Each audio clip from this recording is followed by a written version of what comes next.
We're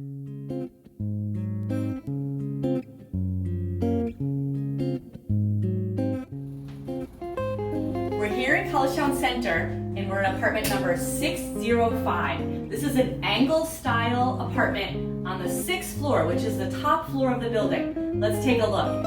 You'll see we have the same kitchen setup that we do in most of the studio apartments. You'll pass by the refrigerator, dishwasher, microwave, cabinets and drawers, stove and oven. We have a bathroom here on the side.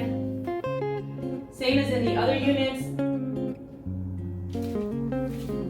Let's take a look through here into the main part of the room. First, we'll pass by the closet.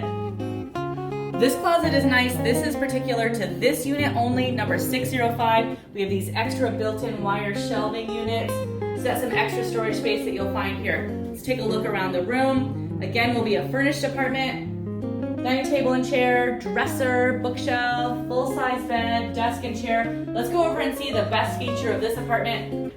The fantastic angle windows. We're on the top floor, so we have an expansive view to the south.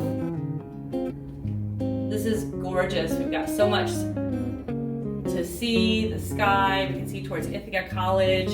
It's really pretty. It's really bright here on the south side of the building. So that's an overview of number 605, an angle style apartment in Collegetown Center at 151 Dryden Road. We're 1 block from campus.